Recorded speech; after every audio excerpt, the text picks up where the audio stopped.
My name is Antonio Martin, and I'm an 8th grader at Kenmore Middle School. 4 years ago, President Obama came to Kenmore to talk about how important education is and why we need to make our education system better for all students. I care about education because it opens up a world of possibilities for students, including me.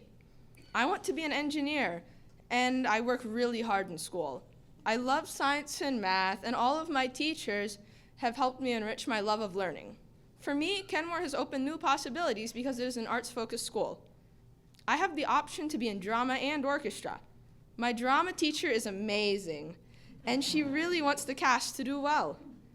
At Kenmore, art is integrated into all subjects. In my world geography class, we use color to help emphasize important ideas. I think that education is important because it gives people a chance to improve their lives. It helps people become who they know they can become. The minds of the future are in school with me, and the future will blossom from our minds. The more we learn, the more the world prospers.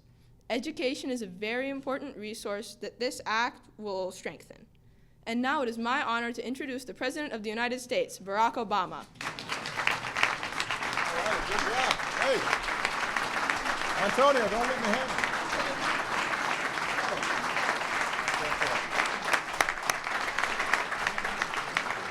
Well, thank you so much, everybody. Please have a seat. Have a seat. Welcome to the White House. First of all, I want to thank Antonio for being such an outstanding role model. Back in 2011, when he was much shorter,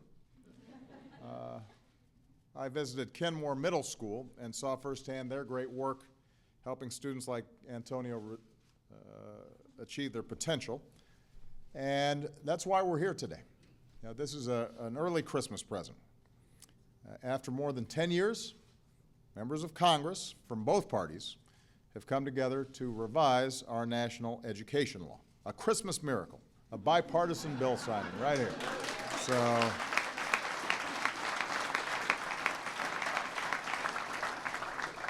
as I was telling Lamar, we should do this more often.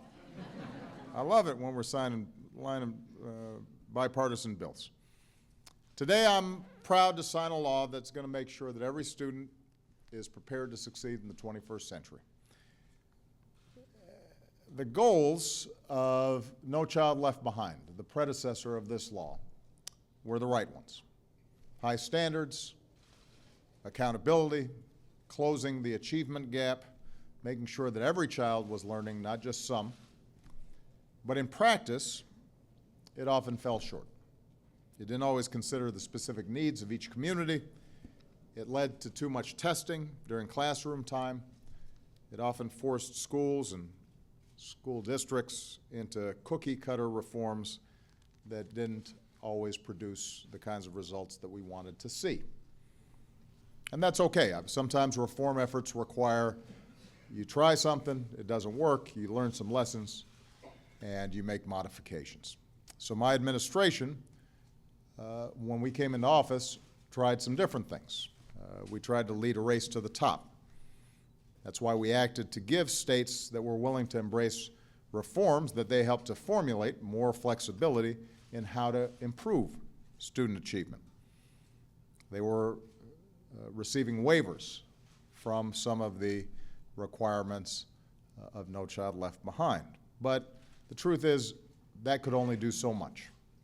And that's why for years I have called on Congress to come together and get a bipartisan effort to fix No Child Left Behind. It took a lot of time. It required a lot of work.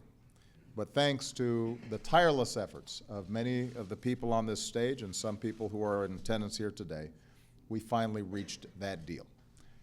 There are some people that I especially want to thank. First of all, Senators Lamar Alexander and Patty Murray on the Senate side, and Representatives John Klein and Bobby Scott on the House side, as well as their dedicated staffs. This would not have happened without them.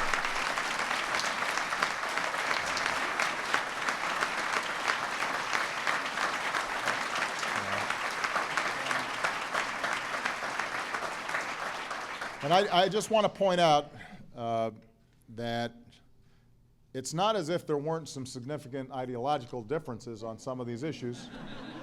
No, there were. But I think that this is really a good example of how bipartisanship can work.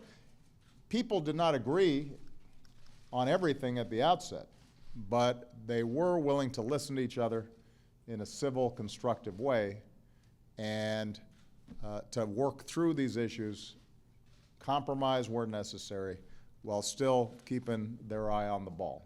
And I think it's really a testament of the four leaders of the respective committees that they set that kind of tone. And that's something that we don't always see here in Washington. There wasn't a lot of grandstanding, not a lot of posturing, just a lot of really good hard work. So I just want to, again, thank them for outstanding work that they did.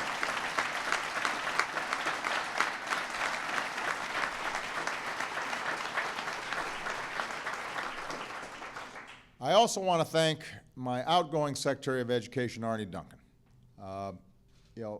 Arne has dedicated his life to the cause of education. And sometimes, in the nicest possible way, he's gotten on people's nerves because he's pushed them and prodded them and tried to make sure that we set high expectations and that we are holding ourselves accountable for children's performance. Or the school's performance and how they were delivering for our kids. And had he not been, I believe, as tenacious as he was, I think that we would not have as good of a product as we do here today. And so I could not be prouder of Arne Duncan. I want everybody to give him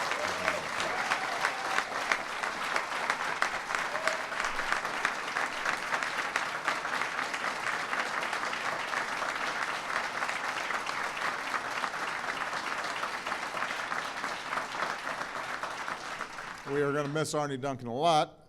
Fortunately, in addition to some great staff that he assembled that is going to be staying on, we also have a great replacement for Arne in Dr. John King, who's going to be doing outstanding work helping to implement this.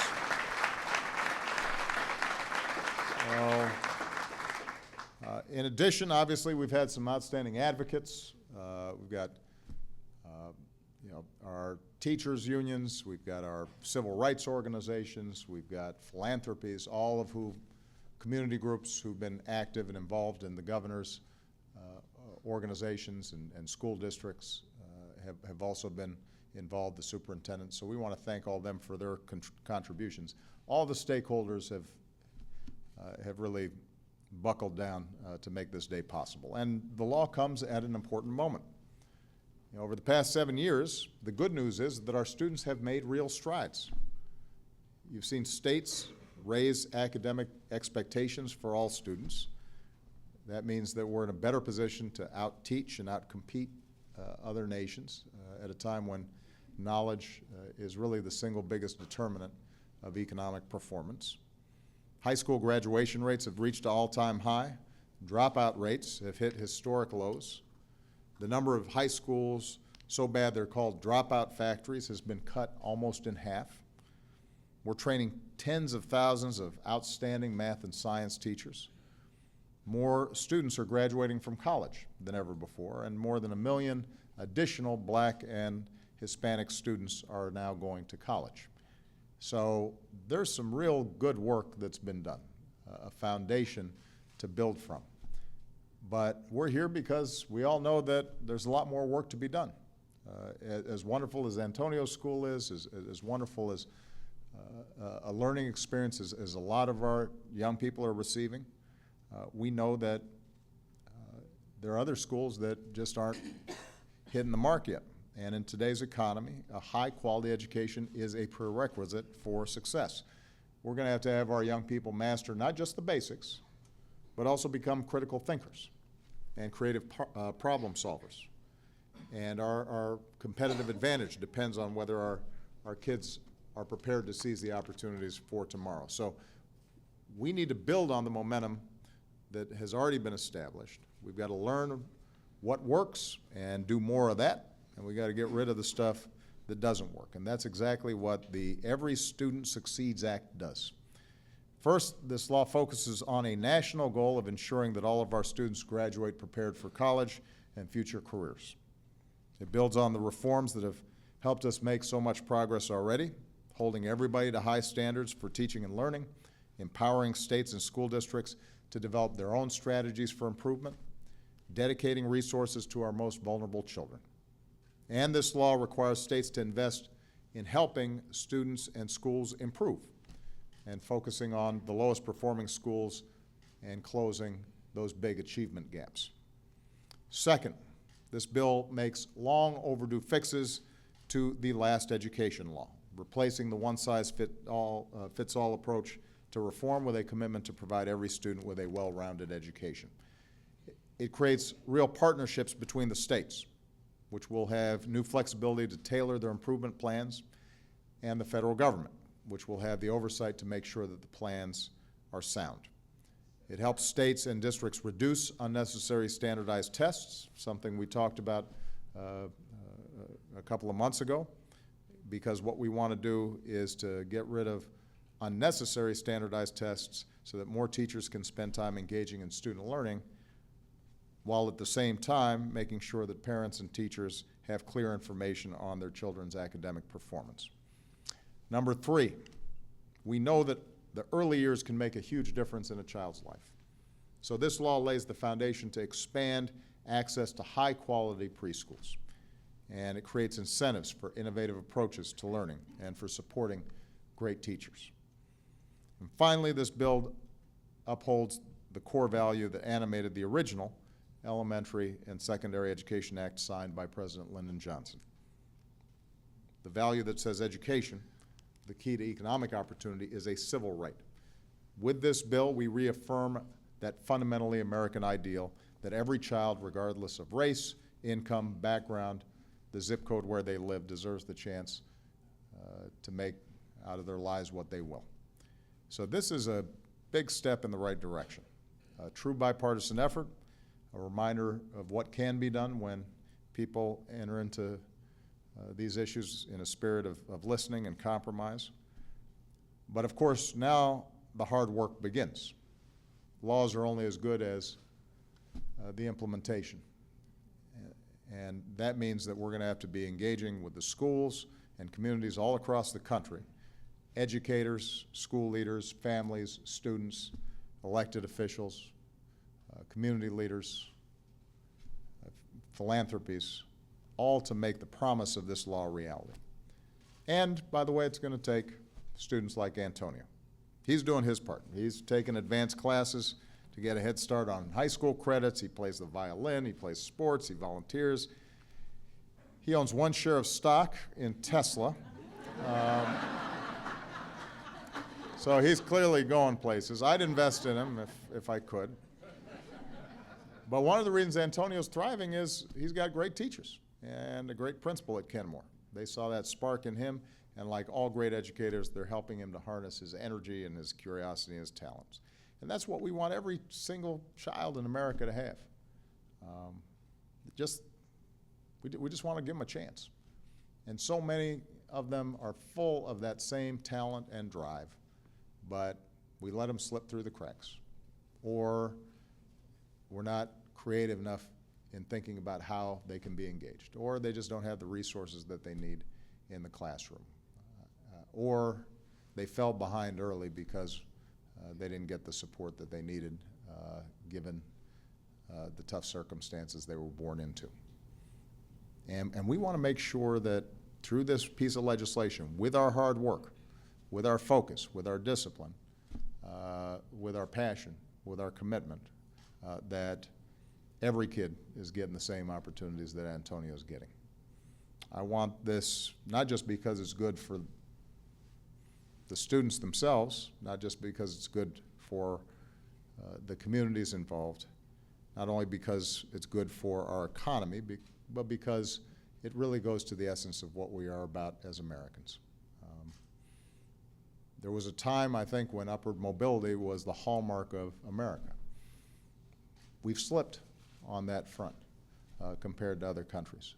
And some of it is because where we used to be so far ahead of other countries in investing in education for every child, Now, on some indicators, we've been lagging behind. Hopefully, this is going to get us back out front. There's nothing more essential to living up to the ideals of this nation than making sure every child is able to achieve their God-given potential. And I could not be prouder of the people on this stage and those of you in the audience who helped us take just one step closer to that reality. So with that, let me sign this bill. All right?